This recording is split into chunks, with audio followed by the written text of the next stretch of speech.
Okay, I'm going to talk about the differential of sine x, and spoiler alert, that equals cos x. Okay, or d, depending on how you write it, sine x per dx equals cos x, or sine x dash equals cos x. All saying the same thing, slightly different notations. Okay, well let's just start with the old sine curve here. Here's x, NB, x in radians, circular measure, and on the vertical axis I'm going to draw sine x, and it sort of oscillates like that. There you go. So yeah, a couple of observations. d by dx sine x, so the differential at x equals 0, which is here, is positive because you can see that the curve's increasing with increasing x here. Let's just annotate this. That's pi by 2. I guess this is minus pi here.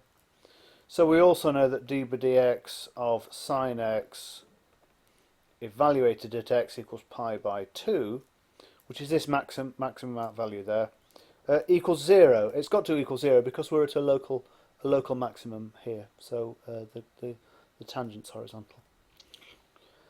And I can carry on playing games like that all day, really. But what I'm going to do now is show you a little graph which I've just prepared, which is here. And yeah, this is not a screencast about R, this is a screencast about the sine function. So here's the sine function cruising along here, up and down, a beautiful, beautiful sine function here. And we'll notice that the differential here is positive and the differential here is 0, and the differential here is negative because the line's going down.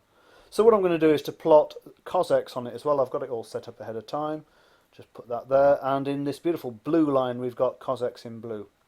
And I'm just going to do one thing as well. I'm just going to plot it grid. Just I can do this, bonk bonk, and then yeah, there we go. So let's put this grid on just to lead our eyes, and I can play games with this now. So here's the sine function, looking jolly nice, and we can see that the differential of the sine is cosine. So the differential here is 1. And also observe that the curve, the red curve, see the sine curve is the red curve? The red curve is at its steepest here. It never gets any steeper than that. And so at this value here, the differential, which is cos x, which is in blue, is as high as it gets. You see, because cos x has a local maximum there. Well, a global maximum indeed there. Okay, so that checks out. What about the red curve at this point here? We'll see that the red curve at this point here has got 0 derivative, and so that means that the blue curve, the cosine curve, intersects 0 right here. And here again we see the reverse situation. The red curve is, the sine curve, is going down as fast as it goes. It decreases.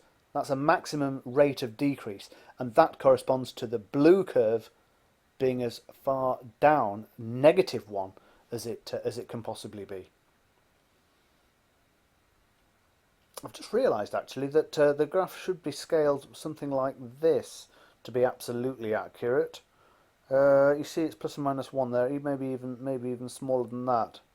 Yeah, so that's perhaps more accurately presented, because now you can see the curve of this, the differential of this red curve here really is about 45 degrees. Certainly is the way I've showed it. Okay, so just going back here, let's just say that, no, that's not what I meant. Let's do that again. I wanted to go here. So the differential d by dx of sine x equals cos x, where x is in radians. Sweet. I'm going to stop there.